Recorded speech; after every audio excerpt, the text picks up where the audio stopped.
Hello there, Taurus sign. Welcome to your monthly reading. So this is your reading for the month of October. So pasensya na hindi ako naka-read ng month of September. You all know what did happen. Hindi na natin ibalik yun. So anyway, take note, Taurus sign, hindi lahat ng Taurus maka-resonate sa reading na to. Please take what resonates and leave the rest. Cross watchers, pwedeng kayo to at hindi sila Taurus sign. So put yourself in a situation kung saan kayo naka-resonate, okay? So Taurus, if hindi kayo naka-resonate sa reading na to, please do check your other placement. Sun, Moon, Rising, Venus, or let's just say Moon, Rising, Venus, because I am already reading for the Sun. So anyway, pwede ding panoorin ninyo to at panoorin ninyo yun dahil pwede makontinue doon yung reading ninyo. Okay, so let's start. Ayun yung nangyayari ngayon at ano yung pwede mangyari for the month of October and in the near future for your love reading, Taurus, Sun, Moon, Rising, Venus. So I'm going to pull oracle cards bago tayo mag-pull ng tarot cards.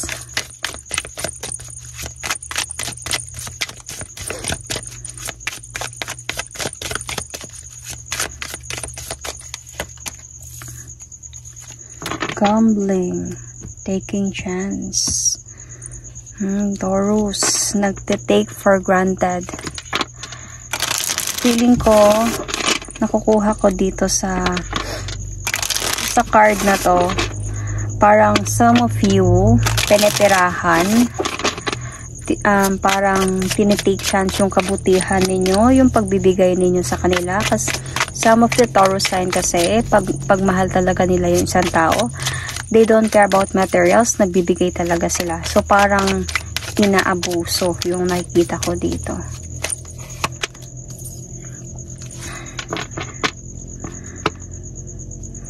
So, let's see. See?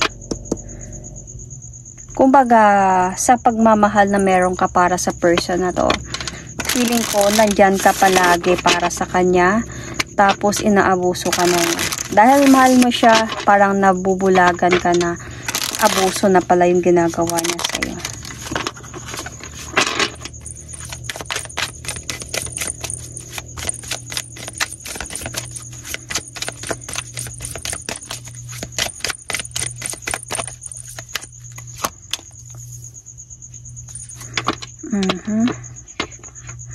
Meron pang involved dito na commitment, family, or baka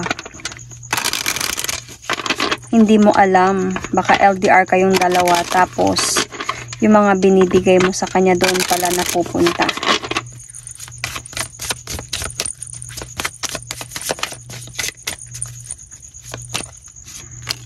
Yes, lucky is on your side, so don't worry. Sa kabutihan na meron ka, luck is on your side. So, ano ba talaga yung nangyayari, Taurus, sa ngayon? Sun, Moon, Rising, Venus.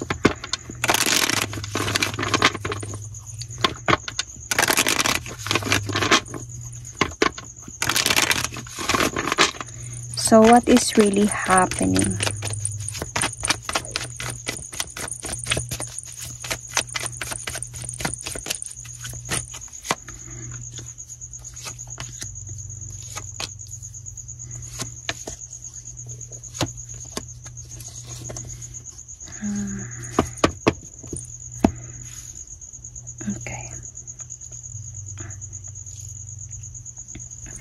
Yun na nga yung story ko, diba?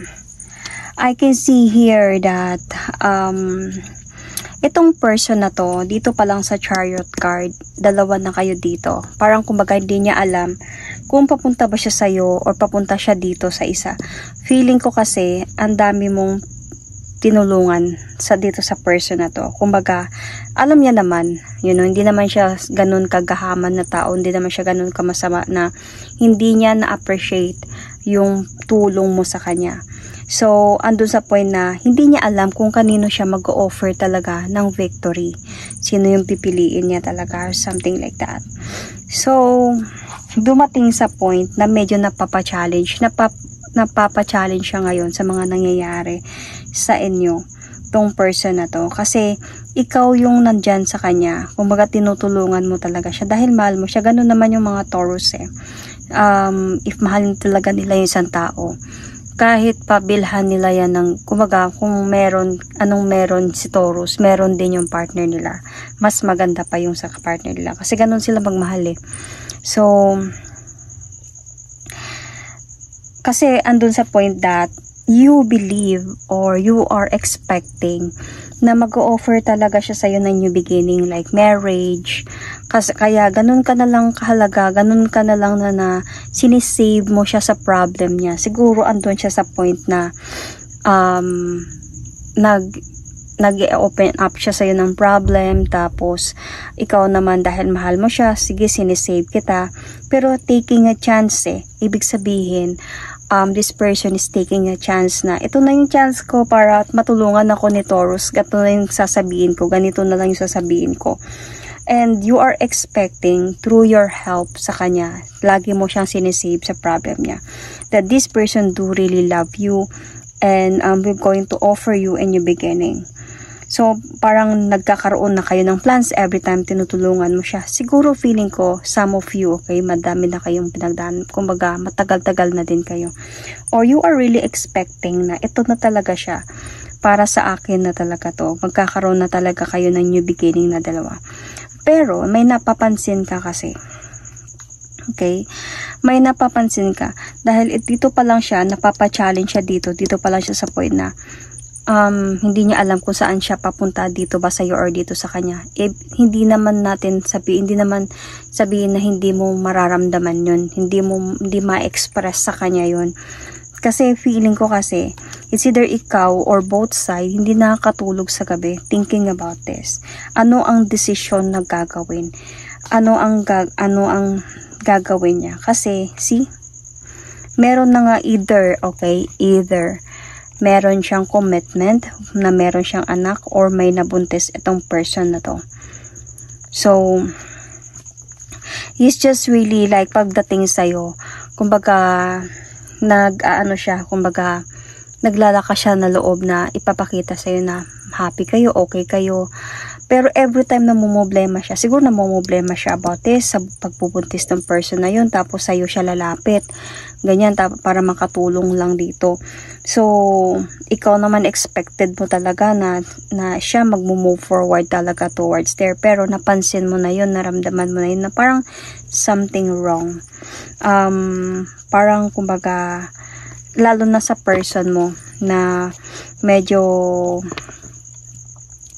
andun sa point na meron ng hindi okay sa connection na meron kayo. So, might be dumating din talaga sa point na nagkaroon kayo ng arguments. Siguro napatanong ka sa kanya, nagkaroon kayo ng arguments. Pero sinasabi kasi dito na the luck is on your side. So, don't worry kung itong mga nangyayari dito is like innocent ka talaga na ginagamit ka niya. Is the luck is on your side, malalaman mo yung katotohanan dito. At ito yung mga ginagawa niya sa'yo. Okay, so I can see here Cancer, or you might have a Cancer in your chart. Check your placements. So I can see also, water signs mostly ang nakikita ko dito. Sun, Moon, Rising, Venus. So let's see.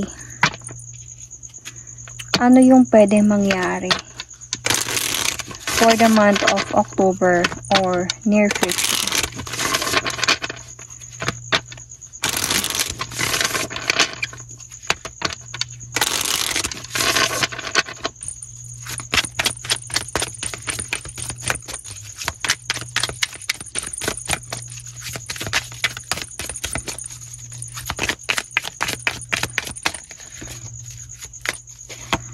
Meron na namang pumasok sa isipan ko para sasabihin ko to after this.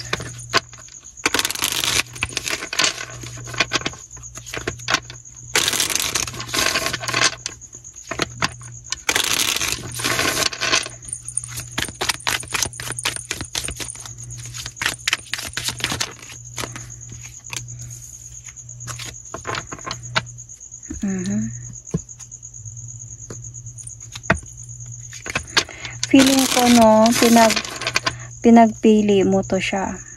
Either ako or yung isa.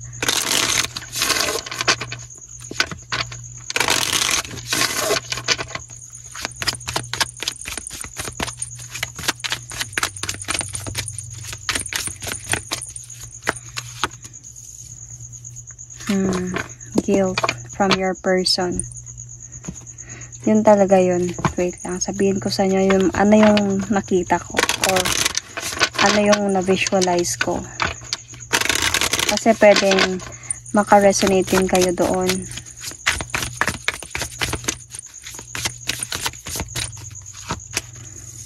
Mercury retrograde. So, anyway, ang sabi ko nga kanina, nakita ko or na-visualize ko na pwede din ganito. Okay? Pwedeng, nung naging kayo, madami na kayong pinagdaanan, matagal-tagal na din kayo, may nabuntes to siya. Tapos, syempre, sa sobrang pagmamahal mo sa kanya, sabihin natin, inamin niya to sa'yo na, sasabihin niya sa'yo na hindi ko sinadya, may some of your LDR, sabihin mo na hindi ko sinadya, ikaw pa din yung mahal ko, ikaw pa din pipiliin ko, pero parang nagdadrama siya sa'yo, lalo na water sign. Kumbaga nagdadrama siya sa'yo na kawawa naman yung bata, ganyan, pwede pa utang muna, pwedeng pahiram muna, tapos ikaw naman dahil sa sobra mo siyang mahal, you are expecting na, syempre ikaw na yung pipiliin niya, ganun naman siguro yung sinabi niya sa'yo, tinulungan mo din. So, hindi mo alam dito na, yun pala, hindi niya na alam kung sino yung pipiliin niya sa inyong dalawa. So, wala siyang total decision na, kumbaga, ikaw talaga yung pipiliin ko at yung parang sustento na lang, ganyan-ganyan. So, merong something na kailangan niya talagang pumili. So, kumbaga, pwedeng pipiliin niya yung isa or ikaw. So, hindi niya pa alam. So, siguro nalaman mo yon na okay sila, na may relationship sila. Hindi lang basta-basta ganun lang yung nangyari. Kasi rescue others involved eh. So, na-involved dito yung other person. So, pwedeng nalaman mo. So, yun na nga, nalaman mo yung nangyari na ito na nga. So, nagkaroon kayo ng obstacle, dalawa. So, nagkaroon kayo ng away, nagkaroon kayo ng gulo, baka blinak mo siya, or andun sa point na pinapili mo siya. So, ako o siya. So, TikTok, deadline time runnings out. So, ako o siya. So, since hindi siya makapagpili, hindi siya makapag-decide, binak mo siya. So, nung nangyari yon, might be during Mercury retrograde. Okay? Pwedeng mangyayari to sa next Mercury retrograde. Okay, might be this will be in the near future. Hindi ko na-check yung schedule ng next Mercury retrograde, but for sure, hindi pa yun sa October. Andoon sa point na baka mangyayari to the next Mercury retrograde. Then, di ba, if alam niyo yung about sa Mercury retrograde, is hindi pwedeng mag-decide. So, nung nag-decide ka na blinak mo siya dahil sa nagkaroon talaga kayo ng miscommunication dito, especially during Mercury retrograde, itong miscommunication, itong communication na ganito, magkakaroon talaga to ng gulo, hahantong talaga siya sa away. So during that, nung nangyari yon, pinapili mo siya, pinadecide mo siya, since hindi siya nakapag-decide, ikaw na nag-decide nun, nagkaroon siya ng feeling of guiltiness sa ginawa niya sa'yo. Kahit sino, magigilty talaga sa ginawa niya. Alam niyang malaki yung pagkakamali na ginawa niya sa'yo.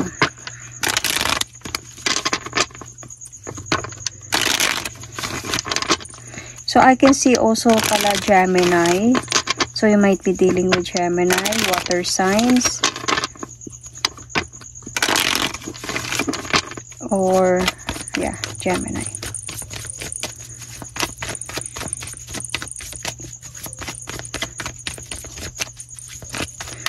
What will happen in the near future or this October?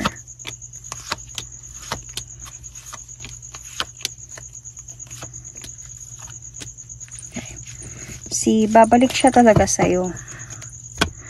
Anyway, magde-decide ka talaga dito na mag-focus sa sarili mo. Total, nandun ka sa point na you supported this person.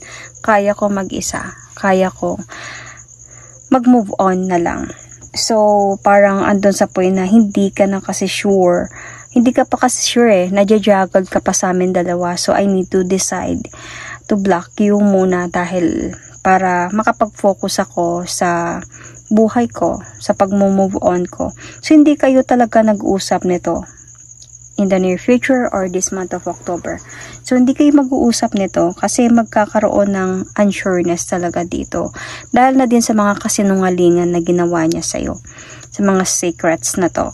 Okay? Sa mga hindi totoo. Nalaman mo kasi talaga to nagkaroon talaga ng clarity. So, parang kumbaga, through that, dahil sobrang bait mo sa kanya, sa mga nagawa mo sa kanya, nakaramdam ka talaga ng betrayals. Feeling mo yung, alam mo yung sinaksak ka sa likod, sa mga kalokohan na ginawa mo, sa mga kasinungalingan na sinabi mo. Lalo na may na-involve pa dito na finances.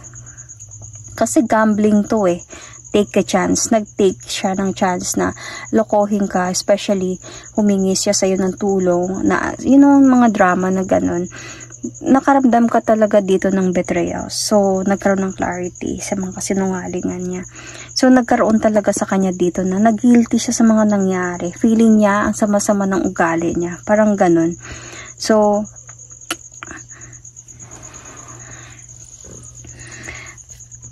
dito niya na-realize kung ano yung nararamdaman niya para sa'yo. Kasi ito ka kumbaga sa pera, wala kang problema. Pagbaga naisip niya, kung ikaw yung pinili niya, swerte niya na. Honestly, kung ikaw yung pinili niya, swerte na niya kasi wala kang problema sa money. Lalo na Taurus ka. Taurus is more about that. Kumbaga, naisip niya na kung ikaw yung pinili niya, magkakaroon talaga kayo ng successful relationship, abundant relationship. Lalo na tumatagal din naman kayo, matagal din kayo. So, this person, doon niya na-realize yun. And, doon siya na-enlighten nung time na blinak mo siya, nung time na umalis ka na. And, I think nagbalak siya or nagtry siya na bumalik sa'yo. See? Nagtry siya na mag-move forward towards with you. Na this time, desidido na siya na kung babalikan mo lang siya, ayusin niya na talaga yung pagmamahalan ninyong dalawa. Kasi sa totoo lang, hindi naman wala siyang naramdaman sa'yo. Meron. Kaya lang, yung time na may pumasok sa buhay niya, may nabuntis siya, nagkaroon siya ng karelasyon, tapos nabuntis niya. Kasi it's obvious may family, may baby shoes, tapos may lumabas pa na Empress card. So, kayo pa din yun. Kumbaga, sinave mo siya through that sustento para kasi mahal mo siya. So, sa sobrang bait mo, lahat ginawa mo para sa kanya at ito lang yung binigay niya sa'yo. Pero kaya nga hindi kanya hiniwalayan kasi hindi niya care, hindi dahil din isa na dito dahil nakatulong ka sa kanya. Pero may nararamdaman din naman siya. Hindi naman pwede hindi wala siyang naramdaman. Siguro baka LDR kayo, natukso siya ng ganun. Kaya nangyari may nabuntis. Or may nagkaanak siya or something. Kaya dito nga sa point, nababalikan ka talaga niya. Parang this time around, kung babalikan mo siya, is ayusin niya na ang lahat. Kumbaga, magkakaroon na ng changes ang lahat. But the thing here is, feeling ko yung decision mo dito is, no, I need to end the cycle. I need to end this cycle dahil niloko mo ako. Sobrang sakit ng binigay mo sa akin. Sobrang betrayal. Sobrang panluloko. So, you were going to end the cycle. Maybe magkakaroon pa kayo ng confrontation or i-confront mo pa siya sa mga nagawa niya. Panluloko sa'yo. And you were going to have the changes in your life and to kumbaga to break up with this person na talaga. Yun yung choice, yun yung magiging mo dito, Taurus decision mo. So I can see Leo sign here, Pisces sign, water sign is still here, Gemini. Sun, Moon, Rising, Venus, or Libra, or Aquarius. Yun.